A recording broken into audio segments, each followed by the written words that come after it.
Hi, my name's Adam. I'm going to be talking about using visuals to help students who are struggling with learning the English language or having difficulty after newly transitioning here.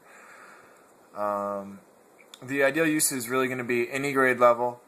It's really, it doesn't really matter if the student has just moved here in 12th grade or as a kindergarten student. If they don't know the English language, this is really going to be a tool that's going to help them understand the daily tasks and the expectations that are expected of them throughout the school year.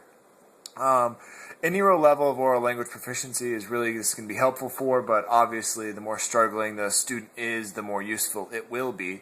It helps more when the students don't really have any concept of daily activities here in the United States, but it is also helpful for students who just don't really have maybe the academic understanding of language. They might have the general conversation skills, but the academic levels they may be struggling with. The content area that it can help you with is going to be lesson transitions when you're trying to move from something like reading and writing over to math or something along those lines. Also, student needs. If you're going to be talking to a student who doesn't know how to ask that they need to go to the bathroom or something like that, it's obviously something that needs to be dealt with, and this is an easy way to accomplish that. And daily transitions also. If you need to let the student know that it's now lunchtime or now time for physical education, they need to know the expectations, the daily routines that are expected of them during those transitions also. The materials needed are fairly basic. I would recommend using magnetic images for timing on the board. That way the student can see time, and then have the visual representation along with the words to help teach vocabulary, and so that they can match and learn the daily rhythms of the classroom. And also student sheets with images. That way they can easily point to, going to the bathroom or needing a drink of water or something like that they can have taped to their desk or just in a prominent place that they have easy access to. Glencoe.com is one site that really had a lot of interesting information on the success of this. They really, were strongly for it, and also a few other strategies, but this one seemed to really be a dominant one on their site. And Alliance for Education actually had this as one of their top 6 strategies to use with ELL students.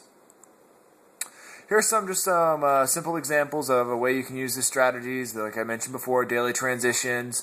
Right up there it says, it's got the little lunch bag and actually has the word lunch, which is really, strong. Getting the vocabulary out there really is going to help them, link the lesson or the activity with the word.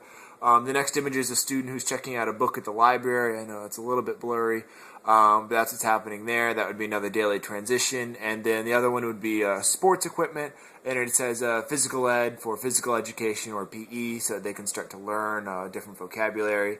Student needs, like I mentioned before, you can do getting a drink of water right here. And since I have the sort of the international sign for restroom, or I believe it's international, and it does also say restroom right below there once again, so the student can start making the connections with the visuals back to the vocabulary, so they can learn there.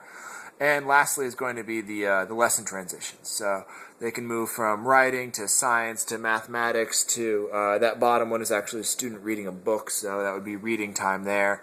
And you can have these on the desk or on the board, or both would probably be the best way. That way if a student is having difficulty, you don't have to point it out in front of the entire class. You can always walk by their desk and quietly point to what the next activity will be. That way they can be prepared and not really feel left out. So that's pretty much why this strategy is a good idea, and a few good ways of utilizing it. Thank you.